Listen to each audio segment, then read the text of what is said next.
സുഹൃത്തുക്കളെ, ഈർക്കിൽ പാർട്ടി എന്ന ചർച്ച, ഈർക്കിൽ പാർട്ടികൾ, ഈ പാർട്ടി എന്ന് പറഞ്ഞ ചർച്ച ഇപ്പോൾ കേരളത്തിൽ സജീവമായിരിക്കുക.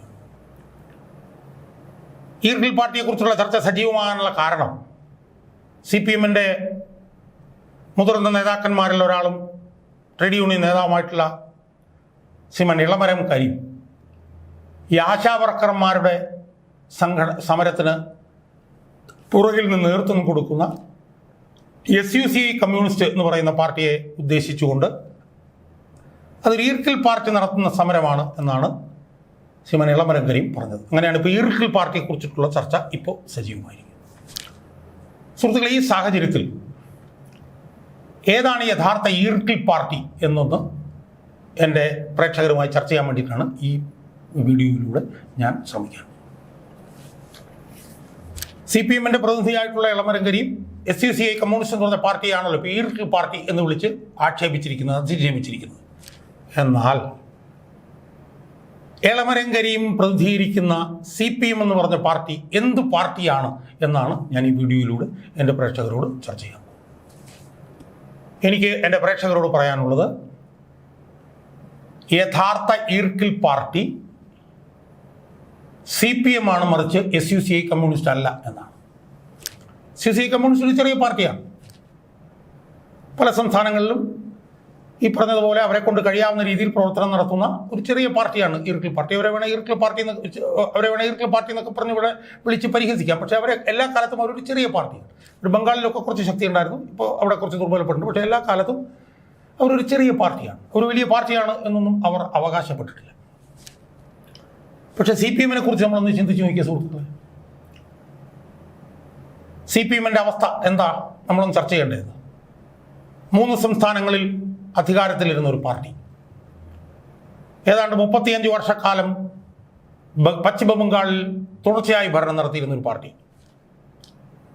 ത്രിപുരയിലും 3, 4, 5 തവണ തുടർച്ചയായി ഭരണം നടത്തിയിരുന്ന ഒരു പാർട്ടി, കേരളത്തിൽ ഇടവിട്ട് അധികാരത്തിൽ വരുന്ന, ഇപ്പോൾ 2 തവണയായി അധികാരത്തിലിരിക്കുന്ന ഒരു പാർട്ടി. ആ പാർട്ടിയാണല്ലോ CPM. ആ പാർട്ടി ഇന്ത്യയിൽ പ്രവർത്തിച്ചു തുടങ്ങിയിട്ട് 100 വർഷം കഴിഞ്ഞല്ലോ. ആ പാർട്ടിയുടെ അവസ്ഥ എന്താ സുഹൃത്തുക്കളെ? ഇപ്പോൾ ആ പാർട്ടിയുടെ വോട്ടിൻ്റെ ഷെയർ എത്രയാണ്? 1.77% ഉണ്ടായിരുന്നു, 1.71% താഴോട്ട് പടവലങ്ങ പോലെ വളർന്ന് നിൽക്കുന്നൊരു പാർട്ടിയാണ് CPM. ഈ പാർട്ടിക്ക് എനിക്ക് തോന്നുന്നത് 2000-ന്റെ തുടക്കത്തിൽ ഏതാണ്ട് 55 MP-മാരുണ്ടായി. നയിക്കമുന്നണി സർക്കാരിൽ ആയിരുന്നു എനിക്ക് എൻ്റെ ഓർമ്മ. ഈ 55 MP-മാരുണ്ടായിരുന്നു. ഇന്ന് ആ പാർട്ടിക്ക് എത്ര MP-മാരുണ്ട്? 4 MP-മാരുണ്ട്. ആ 4 MP-മാരിൽ 3 MP-മാരും ഈ പറഞ്ഞതുപോലെ ഇന്ത്യ മുന്നണിയുടെ തോളിൽ കയറി എന്നുള്ളതാണ്. കേരളത്തിൽ നിന്ന് ആകെപ്പാടെ ഒരു MP ഉണ്ട്. ആ MP 20,000 വോട്ടിന് ജയിച്ച ഒരു MP-യാണ് കേരളത്തിൽ നിന്നുള്ള. ആകെ 4 MP-മാർ. ഈ 2000-ന്റെ തുടക്കകാലത്ത് 55 MP-മാരുണ്ടായിരുന്ന പാർട്ടിയാണ് CPM. പശ്ചിമ ബംഗാളിൽ ഏതാണ്ട് ഒരു 30-35 വർഷക്കാലത്തോളം 50%-ലധികം വോട്ട് നേടി വിജയിച്ചിരുന്ന പാർട്ടിയാണ്, ഭരണം നടത്തിയിരുന്ന പാർട്ടിയാണ്. 296 അംഗ നിയമസഭയിൽ 200-ലധികം വരെ സീറ്റുകൾ നേടി തുടർച്ചയായി ബംഗാളിൽ അധികാരത്തിലിരുന്ന ഒരു പാർട്ടിയാണ് CPM. ആ CPM-ന് അവിടെ ഇപ്പോൾ ഏതാണ്ട് 10-ൽ താഴെ ശതമാനം വോട്ട് പോലും ഇല്ല. 5 തവണ അധികാരത്തിലിരുന്ന ആ പാർട്ടിക്ക്, 5-6 തവണ അധികാരത്തിലിരുന്ന പാർട്ടിക്ക് ഇന്ന് പശ്ചിമ ബംഗാളിൽ ഒരു MLA പോലും ഇല്ല സുഹൃത്തുക്കളെ, ഒരു MLA പോലും ഇല്ല. ആ പാർട്ടി തീർന്നിരിക്കുകയാണ്. പശ്ചിമ ബംഗാളിലെ പാർട്ടി ഇന്നില്ല. എനിക്ക് 2006-ലോ 2011-ലോ മറ്റാണ്, 2006-ലാണ് ആദ്യം തോൽക്കുന്നത്. പിന്നെ പച്ച തൊട്ടിട്ടില്ല.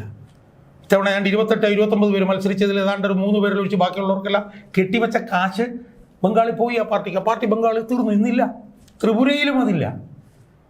ത്രിപുരയിലും 4-5 തവണ മത്സരിച്ചത്. ഇപ്പം മത്സരിക്കാൻ പോലും പറ്റാത്ത അവസ്ഥയിലേക്ക് തൃണമൂലിൽ ആ പാർട്ടി തീർന്നിരിക്കുന്നു.